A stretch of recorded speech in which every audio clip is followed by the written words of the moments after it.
Hello guys, good morning. So welcome back to my YouTube channel. This is Autoboy Zone. So ngayon guys, magsishare ako sa inyo guys para sa gustong mag-DIY kung paano magkabit nitong temperature gauge. Yan, at voltage gauge accessories. So itong voltage gauge at saka temperature gauge, engine coolant temperature gauge, mabibili lang to guys sa Shopee, sa Lazada, bibili to. So paano ba ikabit nito sa mga gustong mag DIY at matuto nito para magkaroon kayo ng kunting kaalaman? So ito yung guys. So kung makikita ninyo guys dito guys, yan, mayroon ditong black at saka white na wire. So itong black na to at saka white wire na harness or wire, ito yung para sa voltage gauge. So ito yung para sa voltage gauge. So itong black, so common naman tong black na to, ito yung para sa negative, yung black na yan. Tapos yung white, yan yung para sa positive. Dahil Chinese to guys, Chinese product to, mostly sa Chinese product, ang ginagamit nilang positive para sa mga accessories na mga ganito ay yung positive na itong white. Ito yung positive, yung white na yan. Yung white wire na yan, duplex kasi to guys. So yung white wire na yan, yan yung positive. Itong black na to, yan yung negative. So sa mga Chinese, yan yung positive nila, yung white. Lalo na sa mga accessories, makikita ninyo. Yan, white, positive, black, ground. So itong white na serves as positive. So hahanap lang kayo dito sa accessories na to na konektado doon sa fuse, konektado sa fuse, kukuha kayo doon ng positive. So either kung may cigarette lighter kayo dito sa baba, kagaya nito, ito siya, may cigarette lighter dito. So pag ignition on, automatic nagkakaroon niya ng power.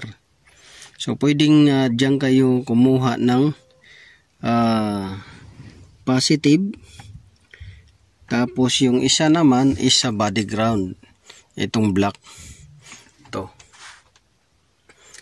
So yung puti na wire dito sa positive ng cigarette lighter, or kung saan yung gusto ninyo i-tap, basta yung pag ignition on ay mayroon na siyang papasok na power. Tapos itong ground naman, yung black, pwede kung saan mas malapit, kuha din kayo doon ng body ground, or else pwede ninyong pagsabayin to siya dito. Dalawa naman to ang ano nito, wire, negative at saka positive, pwedeng dyan na kayo kumuha lahat. So yun, ito naman guys ay para sa temperature, engine coolant temperature. So ito para sa voltage.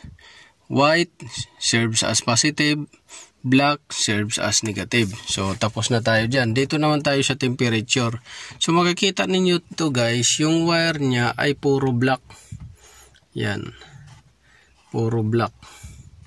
So puro black yung wire.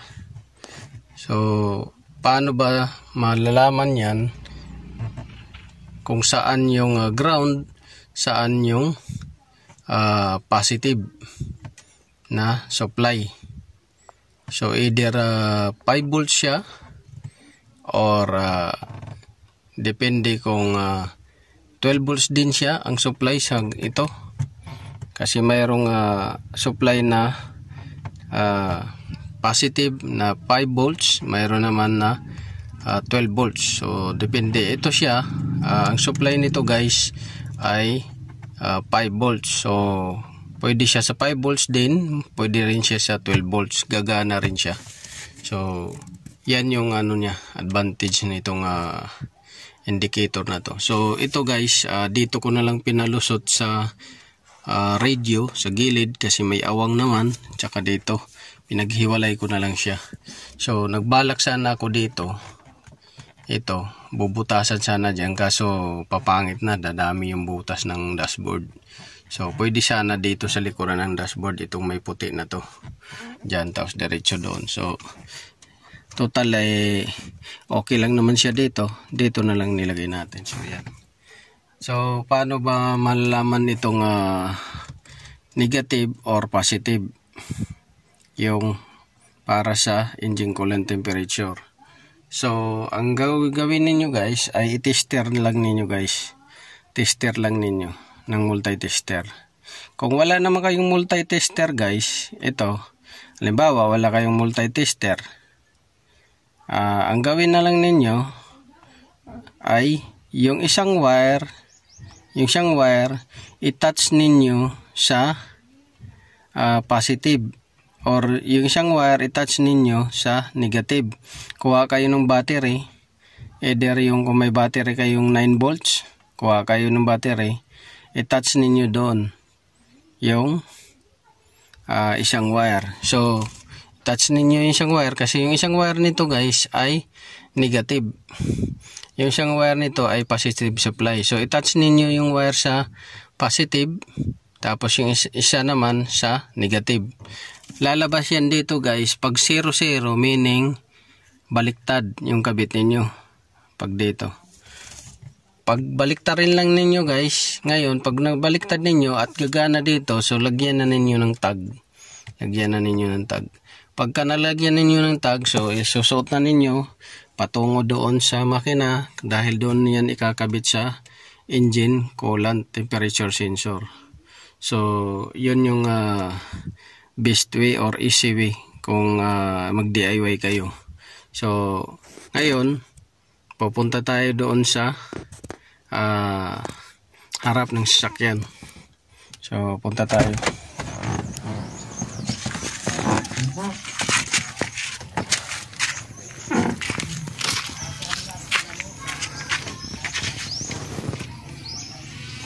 So ayan, nandoon yung, so nakikita ninyo yung sensor na yan. So yan yung temperature sensor. So ang gawin nyo lang yan, red brown ang kulay niyan. So itap ninyo yung isa na may tag ninyo na positive sa red, yung isa naman sa ground. Yan yung sensor yun.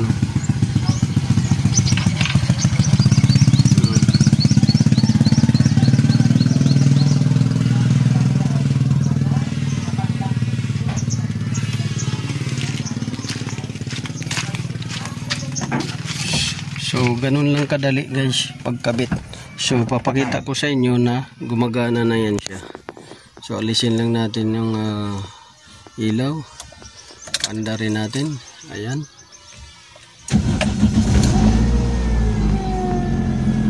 Ayan.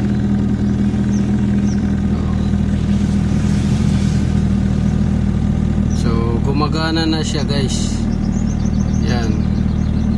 So nagcha-charge paunti-unti, charge siya. Ayan. Nakikita ninyo. Nag-charge na siya. So ganun lang guys kadali yung pagkabit nito. Ang medyo mahirap lang naman ito guys ay pagsuot nyo mo dyan sa ilalim ng manibela patungo doon sa may makina. Dito madali lang to, dito ilaglag.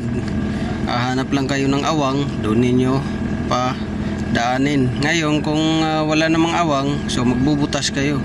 Pero sayang naman yung dashboard ninyo, dadami yung butas. So mas maganda, best way, huwag kayo magbutas, hanap lang kayo ng konting awang dito. Pwede rin dito sa ano na to, ventilation. So yan nagcha-charge na siya 13.7, tapos yung temperature 74 dahil malamig pa. So yun lang guys, sana nakakuha kayo ng konting alaman. This is Autoboyson. So sa gustong mag-DIY ng mga ganito, madali lang. So mayroon ding isang klase na ganito guys, dahil ito siya ay battery voltage at saka temperature gauge ang reading nito. Battery voltage at saka temperature, engine coolant temperature gauge. Mayroong isa nito, oil gauge naman ang dinidetect niya, oil gauge, tapos fuel, oil gauge tapos fuel gauge. So magkasama naman siya, oil gauge saka fuel gauge. Mayroon naman hiwalay yung fuel gauge. Ang kasama ng oil gauge minsan yung sa aircon temperature. So yan, so maraming pagpipilian. So maganda naman tingnan, lalagyan nyo dito tatlo or dito ko naligay guys, kasi para hindi nakaharang dito. Ito. So yun, this is Autoboyson. Maraming salamat, God bless you all, at pakisupport ng ating YouTube channel.